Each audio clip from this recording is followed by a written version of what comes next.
Hey guys. One of our viewers mentioned in the comment section that the Halo Effect had a new video. This viewer right here gets a shout out. The name of the song is Days of the Lost. And you know what just dawned on me? Jesus is in a band that has a halo effect. Did we ever mention that before? I feel like we should have. I feel like we should have, but I don't think we did.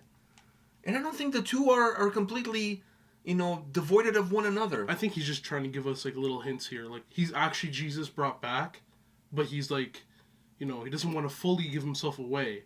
So he's busy right now. He's on tour with the guys from Indivisible. Dark Tranquillity and Indivisible, they're touring across Europe. It's too early for a rapture. Yeah. The guy's on tour. He doesn't want to deal with that kind of shit. He wants to enjoy himself. Exactly. Spread the gospel of Dark Tranquillity across the masses from country to country within the great continent of Europe. All right. On that note, are you ready for this latest offering from the Halo Effect? Yeah. This is the third, isn't it? This is the third, yeah. All right, this is the third. You ready? Yeah. Let's fucking go.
Let's go.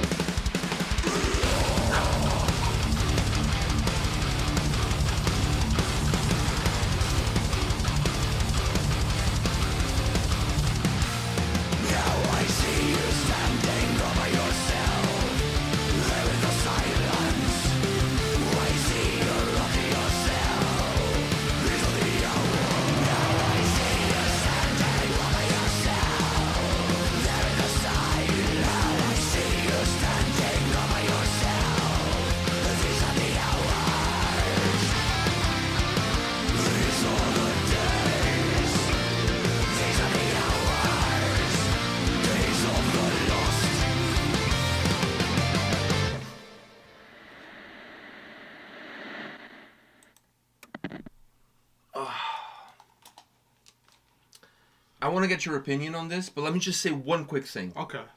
When we embarked on the journey to discover the Halo Effect, my thoughts, and I think your thoughts are shared with mine, which is I thought that we were going to get In Flames version 2.0. And quickly I realized that we're actually getting is Dark Tranquillity 2.0. Yeah, well, not really 2.0. It sounded like it could have been from a Dark Tranquillity album. So does this one. Every single one has sounded more like Dark Tranquillity than In Flames. Yeah. And when the whole thing started, we thought we were going to get a heavier, an old school version of In Flames. So all I'm saying is that, and I think you're not far off from that same idea, because I remember sitting here with you, getting ready to press play on the first video. And we were thinking In We're Flames. like, oh, right, and we're finally going to get some old school In Flames. You know what it is, though? It's not even... It is most of the instrumental, obviously. Because some of the instrumental in the song did sound like it could have been In Flames, too. But it was more on the Dark Tranquillity side. It's a lot more Dark Tranquillity. But the reason why you think that, and the reason why everyone would think that, is because of the vocals, man. The vocals are what sell it. If it was any other vocalist, it would be harder to really bridge that. Yeah, but the fact of the matter is since it's his vocals, it doesn't matter what it sounds like. It could sound like a full... He could literally cover an In Flames song. It will sound like a Dark Tranquillity song because of his vocals. So what you're saying is that it's hard for us as listeners to decipher whether it is more on one side because of his vocals. To separate his voice from what Dark Tranquillity is all about. Exactly. That's because what you're saying. I feel like in the song there are a little bit of stuff that go towards the In Flames side, but you don't really hear... I don't disagree. You don't really tap into that because of his vocals. You tap more into it sounding more of a Dark Tranquillity because of his vocals. So for the sake of the argument, how do you think it would sound like if you had a Dark Tranquillity song, but with Anders on vocals? Would that still sound like a Dark Tranquillity song? Or would that sound like an In Flames song? The thing is, a vocalist is able to really change a song. Change your perception of the song. It will change your perception of the song. Not only will it won't be it would literally make the song a completely different song. It would actually sound. But just think about this for a second. Here you have. I'm actually getting excited thinking about this. I would want to hear that. Just think about this for a second, guys. You have a band here that's made up of former In Flames members. Like, he wasn't In Flames at the beginning. Yeah. So here you have a band that's made up of former In Flames members. Every single video, every single song we've covered on the channel, in my humble opinion, it sounded always more like Dark Tranquillity, and what you're putting forward is the reason for that is without a doubt the association that you have between his vocals and Dark Tranquillity. And the reason why... So hold on. So now imagine this. Imagine a bunch of guys who used to be in Dark Tranquillity, because there's enough ex-members of Dark Tranquillity out there. So imagine all of them get together with Anders, who used to also be in Dark Tranquillity, and they make up a band and they release a song. Does then that song sound like In Flames? Or does that song then sound like Dark Tranquillity? If you apply the same theory as you're applying to this, then that would sound like In Flames. Most likely, yeah. Because of who's singing, regardless of what the sound is. Well, yeah, that's like but the thing is, it all comes down to the vocalists themselves. I think it comes down to the vocals if the sound is close enough. Well, yeah, that it makes it hard to discern which one is which. I think older In Flames and Dark Tranquillity now are not now, a little bit in the past Dark Tranquillity and older In Flames. I feel like they're very similar. Yeah. Sounds. So what sets them apart at that point? In the Venn diagram... What sets them apart is the vocals. In the Venn diagram of In Flames and Dark Tranquillity, there's a moment in time where the two bands intercept. Yeah. And what sets them apart is the vocals. Yeah. That's just how it is. So maybe it would sound more like In Flames if Dark Tranquillity, former Dark Tranquillity members made a band. Yeah. Maybe it would sound more like In Flames because of his voice. But they would also be it would also not sound like newer In Flames. It'd sound like older In Flames. But the fact of the matter is because of his vocals, that's why it'll sound like that. These vocals, doesn't matter what it is, it's going to sound like present day or older Dark Tranquillity because of his vocals. His vocals is what it is. I mean, he has such a distinct vocals you can't replicate it to the point where it doesn't matter what he's singing on. It's always going to have that Dark Tranquillity vibe in my eyes. Unless he came in with a complete different vocal approach for the track. I can't imagine him with a different vocal approach. He needs that That's Come to Jesus. Come to Jesus. In his face, the vocals. It's like when you watch him sing, it's not even like he's trying to do the harsh vocals. It's almost like he's just. That's his voice. That's his voice. That's like, how he sounds when he's ordering food on the drive-thru. I meet him in real life, and he's like a villain. I've talked to him. I've interviewed him. I can guarantee you, he does not sound like that. He does not sound like that. That's not his regular voice. But I know what you're saying. I just think it's an interesting dynamic. There was a few times when I was listening to this song. And there's a few moments, very sporadic, but there was a few moments within this track when the song got really melodic and lost a little bit of the heaviness of the drums and even the heaviness of the guitars, when it was all more about the harmonies and the melody. I was actually feeling like Syra. But once again, not with Jake on vocals, because Jake on vocals obviously changes the dynamic completely. Completely, yeah. But with Mikael Steen on vocals, which gives us a different vibe. So I was like, some moments, there were some specific moments of this song that if you played me just the instrumental track, I'll be like, wow, is this a new Syra? Because Syra also had that melodic undertone, but then that melodic undertone in that band became more melodic all around because of Jake's vocals. His vocals are... The thing is, it all comes down to the vocals. That's what it is. Some bands can get away with switching vocalists because if the new vocalists come in, they come in with either something brand new or they sound quite similar to the old vocalist because that's just how they learned how to do the harsh vocals.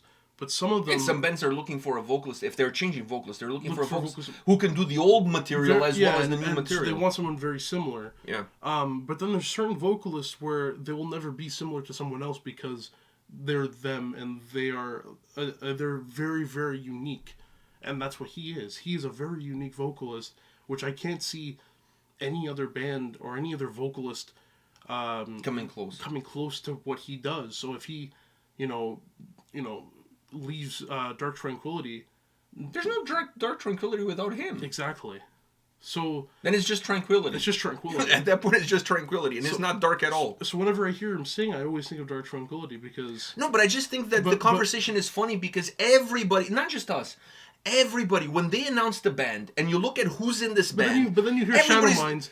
I know, but dude, everybody, before the first single was ever played, when the whole idea got announced that there was this band and blah, blah, blah, everybody was like, oh, fuck, we're going to get some old school In Flames, In Flames 2.0. The first single comes out. And then the first single comes out and you're like, oh, this is Dark Tranquillity. Oh, this is Dark Tranquillity. But guess what? I don't care because this is No, I'm not saying that I care. I'm just saying it's such an interesting dynamic. Those same people probably didn't care. Because they were happy with what they got. They were happy with what they got because that first single, I think, out of all the songs, that first single is still my favorite. Probably also because it is the first single. First singles are very, impressionable on people. But that first single, in my opinion, the way the chorus is set up, the guitar in the chorus, the guitar leading the song in the background, and then moving into the forefront, everything about that song was the perfect first single. And in my opinion, out of the 3 songs we listened to so far, it's my favorite. I still feel that track needed a good guitar solo, but that's just my opinion. That's just your opinion. That's just my humble opinion. Now, we've talked about all of this, and we've dabbed in all of these conspiracy theories here, but which is kind of interesting. I mean, wouldn't it be kind of cool to see that happening on the other spectrum? Cool. It would be cool. I think it would be kind of cool. But now let's talk more specifically about this track. Did you like this song? I know you're saying your first single. But I still enjoy the song. I still really enjoy the song. I'll enjoy the video too, them on top of the building. That was badass. Like I said, watching him sing, it's like he's not even trying. No, it sounds so effortlessly. Yeah. I don't know. I enjoy this band, man. I really enjoy this band. They're gonna go on tour Machine Head in Europe in a Monomarth. This is a Monomarth Machine Head co-headlining tour, and these guys is the support band. They have a new album coming out. They announced the album comes out in August. I think August 24th. Towards the end, August 14th. Something along those lines. It's towards mid to late August. The album comes out on Nuclear Blast. Something to look forward to. You guys can hit the pre-order button on their social media and purchase it. Mikael Steen needs a new console. He needs a new Red Dawn Redemption. He's a big gamer guy. So... he needs that on the tour bus. He needs to play some Elden Ring on the tour bus. I don't know if he's into that. That's a good question. Maybe he is. I mean, he's a big gamer. He doesn't play like sports games, but just like, Yeah, so maybe he'll adventure Elden Ring. Yeah, he probably is. He probably plays Skyrim as well. He probably puts his hair in a braid and plays Skyrim. You definitely don't want to play Elden Ring on the bus, or else the controls, flying out the window. I don't know. I've never played the game, and I'm not about to start. Anything else you want to add about the song? No, I think we've kind of gone into I much, but the song itself speaks for itself. There's not really much you can really go in, it's a good track. depth with. Yeah, it's a really good track. It's consistently good and consistently good with the previous singles. Exactly. So it's not like off the beaten path when you look at the previous stuff. It just continues down. Different. It just continues down the same it's lane. something completely different. It's kind of stayed consistently good. Each song has been consistently good. I think the reason why I like the first one so much is because it's the first one, and now everyone has been kind of consistently good since that one. I'm at the point in my life that if you have a band playing melodic death metal and you have him on vocals, at that point I'm pretty much all in. Yeah. I don't think you can go wrong. I've reached that point. You could grab any melodic death metal band out there, tell them to put a song together, and then throw him on vocals. I'm good with that. I'm good with that. Yeah. I'm good with that. If I'm a label like exec, I'm signing that band even without listening to one single track. Oh, who's on vocals? All right, done. That's the dotted line. Signed there. I don't know. He's such an iconic voice. He's such an iconic frontman. Because when he's singing, I just want to say this thing. I've seen Dark Tranquillity live, so I've got to experience him live on a bill that had great bands, because it was Moonspell, Omnium Gatherum, Amorphous, and Dark Tranquillity. Not in that order, but those were the bands on the bill. So you got a lot of great bands, a lot of great singers. Specifically when you look at Tommy from Amorphous. But his voice travels. Like, his voice doesn't come from a stagnant place where the vocals are just here. When he's singing, it's moving. It's traveling. They're traveling, and you can slowly hear it dissipate. Yeah. But it doesn't. But it's him doing that. But it doesn't have a box. You know what I mean? Like, it doesn't feel like boxed in. It's a wave. It's like a fart in the wind. It's just kind of like. It's slowly going. But without the smell. It just feels that way. Some guys, when they just sing... him doing it. Yeah, some guys, when they sing, they just feel like it's in one spot. No, because they're holding the mic, and when you see him sing, he pulls away sometimes, and that's what gives it the effect of it kind of disappearing. And I think it's also his natural tone that he doesn't cut the words. The voice just kind of... The way he writes the lyrical content, and he writes the vocal lines, allows him to just sing, and the voice just kind of like, just goes. And then... Once it's disappearing, then another one comes in, and it's this constant wave of vocal sound that you don't see that very often, and I really like it because it kind of puts you in a trance. You know what I mean? Absolutely phenomenal. Great vocalist, great frontman, and when you go to a Dark Tranquillity show, I'm sure it's going to be the same with the Halo Effect. He comes into the crowd and he watches the other bands performing before he goes on stage. He's a fan too, so that's fucking cool, and he's surrounded by badass guys in this band. So. All right, maybe they'll do a North American tour at some point. Hopefully. That's what I'm hoping for. On that note, guys, thank you for watching this video. Hit us up in the comment section. What do you guys think about that idea of Dark Tranquillity ex-members getting together on their own vocals? Thinking, let's make, Dark Tranquillity 2.0, but it turns out to be In Flames 2.0. What do you guys think? Hit us up in the comment section, and we'll see you guys at the next video. See ya. See ya.